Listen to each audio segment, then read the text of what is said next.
My name is Peter Friedrich.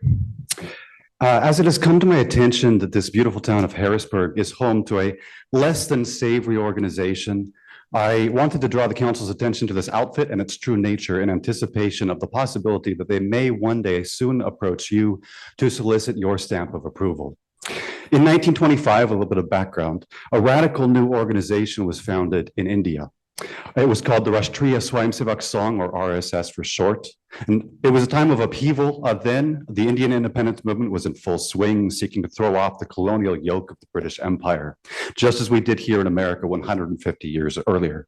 But the RSS had a very different concern. The RSS was convinced that the problem in India was not colonial domination, but rather that the subcontinent needed to be turned into a theocratic Hindu state.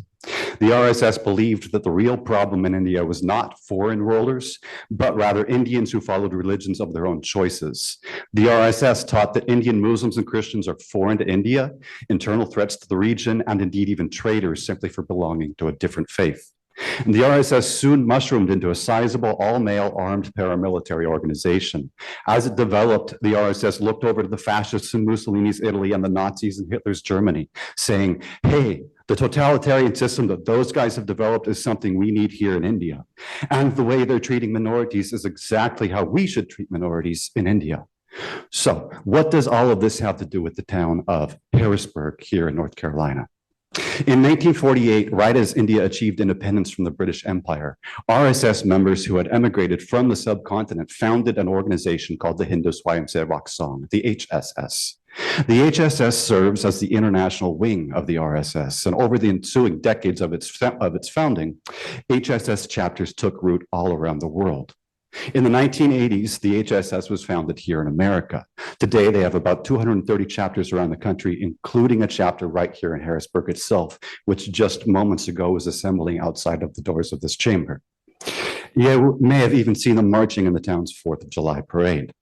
In spite of its dubious connections, the HSS in North Carolina has successfully solicited city and town councils all throughout the state to obtain formal recognitions and proclamations, platforming and praising it for its charitable and cultural work which masks and whitewashes its true nature as the international wing of India's fascist RSS paramilitary.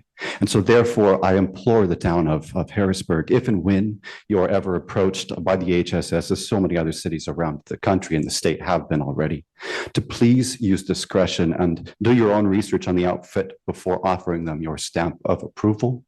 The simplest place to start is the very first page of results when you Google Hindu Swayamsevak Sangh. And I think that when you do that and you look at that first page of results, the takeaway should be rather shocking and a huge red flag as far as the town having anything to do with the organization. Thank you. Thank you very much. Is there anyone else in council chambers before we move to those on Zoom this evening? Madam Mayor, Yeah. could you send those acronyms and spell the names out for me to our email, please? Yes, sir. I'll send it to you. Thank you. I appreciate that.